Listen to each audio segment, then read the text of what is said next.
Can human beings come to know the highest truth, that is God, simply by means of our natural reason? We're going to attempt to answer that today. This is Mere Catholicism. I'm Marcus Peter.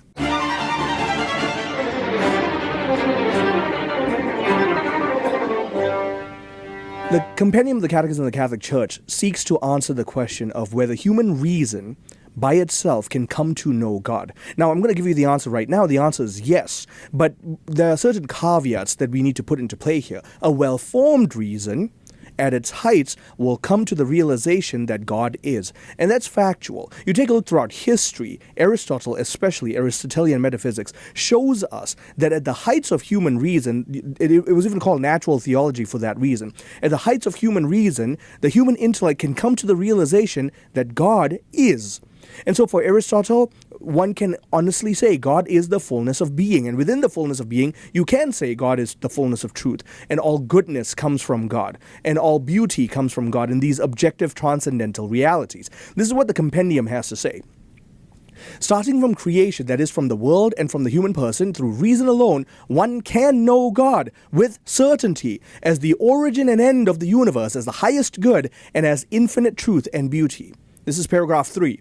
So, what do we have to say in terms of Scripture? One of my favorite verses comes from Paul. This is Romans 1 verse 20. Ever since the creation of the world, his invisible nature, namely his eternal power and deity, has been clearly perceived in the things that have been made.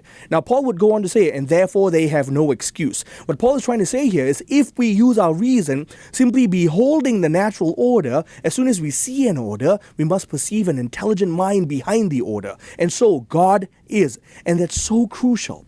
To train our children, to train our students, to train ourselves in the exercise of reason and expansiveness, so that we can see that reason does in fact come into play in the exploration of the faith. So much so that John Paul II, in his encyclical Fides et Ratio, starts by saying faith and reason are like two wings on which the human spirit rises to the contemplation of truth.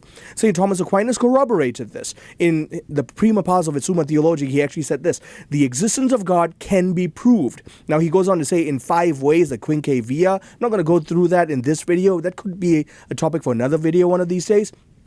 But ultimately, use our reason to come to know God. C.S. Lewis, again, one of my favorite authors, in his book, The Weight of Glory, says this: I believe in Christianity as I believe that the sun has risen, not only because I see it, but because by it I see everything else. And so our faith illuminates reason, and that's why we baptize from the time a person is born. Because the grace of God illuminates our darkened intellect so that we can come to know the fullness of truth. And when we come to know the truth, that truth will set us free. And when we exercise our reason rightly, we will come to know that truth is found in its fullness in the person of God. Thank you for joining us. I'm Marcus Peter.